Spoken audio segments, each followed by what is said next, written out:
welcome back to my channel. I hope you're all doing well out there. And today we're heading back to the 70s for pretty much a nature run amok movie. But before we get into it, do me a favor, like, comment, and subscribe. I greatly appreciate that. Also, as always, a shameless plug for my TeePublic store. I'll leave a link for that in the description box below. And today we're going back to 77 for The White Buffalo. Yes, The White Buffalo came out May 6th of 1977. It's rated PG. It's an hour and 37 minutes long, had a budget of $6 million, and I do not know how much money it made. There's no financial information available for this film. This film was directed by J. Lee Thompson. J. Lee Thompson was a very notable director. He directed The Guns of Navarone in 1961. He directed the original Cape Fear in 1962. He directed Conquest for the Planet of the Apes in 72, many other films. And he also did a lot with Charles Bronson. Right before this, he did St. Ives.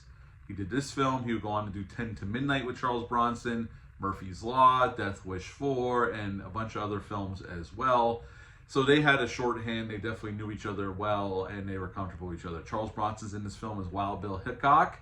Jack Warden plays his friend Charlie. Will Sampson plays Crazy Horse. Slim Pickens is in this film. The late, great John Carradine is also in this film. There's other notable character actors of the period also in this film. This is based on a novel, I think, that was released in 75, if I'm not mistaken. And pretty much Wild Bill Hickok's getting up. He's getting older, and he was known as a gunslinger. He killed men, a wild adventurer, and now he's starting to have these nightmares of this white buffalo taunting his dreams. And to make peace with himself and to put to rest the early part of his life, he's on a mission he's going out west, and he's trying to find this white buffalo so he can kill it, to make peace with himself. So it's kind of like a man on a mission story. It's a Western as well. This was Charles Bronson's last Western. So pretty much we see him get into a couple of gunfights because he has a reputation, so people are on the lookout for him. He hooks up with his friend Charlie, and they go out into the wilds of the West. And they run across Crazy Horse, who lost his son on one of the White Buffalo's attacks on his tribe. So he's on a vengeance fuel tour. He wants vengeance on this beast, and he will not rest till he gets it. So Wild Bill Hickok and Charlie make friends with Crazy Horse, and we have our final confrontation in the snow at night, and they take the beast down together. And at the end of the film, they make friends with each other, and they go their separate ways, and that's the end of The White Buffalo. So what to like about this film? I think the cast is great here. I like Bronson. I'd never claim I think Bronson's a great actor, but Bronson is great at what he does. And I think he's just as good here. That stoic, underplayed anti-hero in this case, because he's really not a great guy, but he's trying to put his younger years to rest and move on and grow as a person. And his only way to do that is to destroy this thing that's giving him nightmares, giving him fear for the first time in his life. Jack Warden, I always loved Jack Warden whenever he shows up. Sadly, the man has passed away, but he's great here as well. If you ever get to see his performance in Used Cars, check it out. I love that movie, and I love his performance in that movie. He's in a ton of other movies, but he's great in Used Cars as well. Will Sampson, this is the first time I remember seeing him before we saw him in Poltergeist later on. You know, the whole cast is good here. I think J. Lee Thompson does a nice job directing this film. There's a few shortcomings. We'll get into that in a second. I don't think that was J. Lee Thompson's fault, because I think there's really some really great shots, especially during that last battle with the White Buffalo in the snow at night. I love some of the push-ins on the actors. There's some really cool shots. I think where the movie has some shortcomings when it comes to direction is the first attack sequence on Crazy Horse's tribe. It's so, I know why they did it, but they shoot it so close up and it's so quickly edited, it's kind of a mess of a sequence. I think the last battle with the White Buffalo is way better staged and way better shot.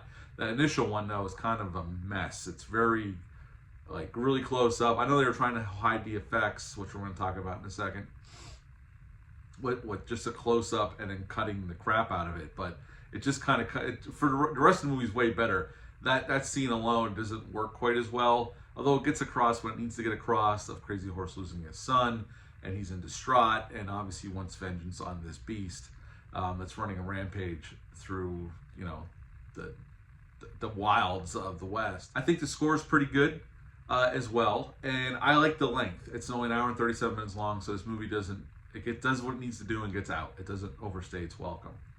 And I remember watching this with my dad as a kid. This used to be played on TV, and I remember that's how I first saw it.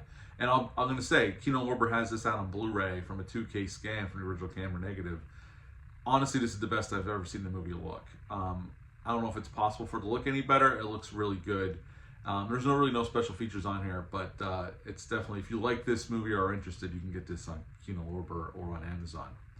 Now, let's talk about the White Buffalo, the star, well, the monster of this movie. This was in the 70s after Jaws, and we got all those Jaws clones, you know, Orca, we got Piranha, we got Grizzly, and I can see why this was, you know, made, because it has that nature, this beast, this buffalo that's killing people. This kind of reminds me too of, although that movie might have took some inspiration from this, but I don't know, Razorback, the Australian Ozploitation film from the 80s. That movie kind of reminds me of this one as well. So I can see why this was an attractive project to make. Dino De Laurentiis was the producer on this film. Now, the buffalo itself. Originally, their intentions were not to show the full buffalo.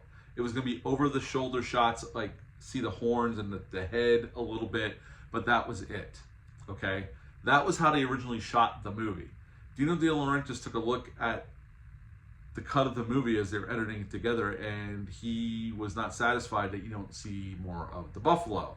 So he brought in a makeup effects artist that did the werewolf for Silver Bullet. They were friends, and he had him make a white animatronic buffalo. And that is what you see in the movie. And as a matter of fact, those were all reshoots because the actors, all the actors you see interacting with the buffalo were all stand-ins.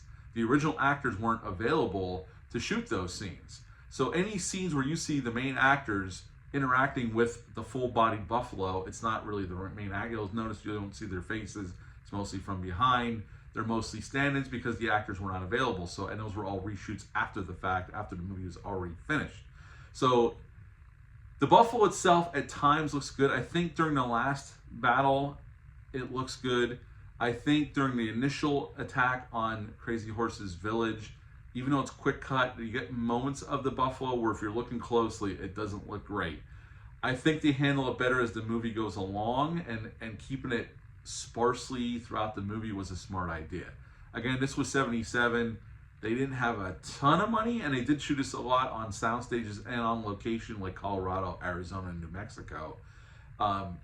So they had to do with what they had to do with. But yeah, I think they did a smart thing by kind of shooting around the buffalo, not using it, overusing it.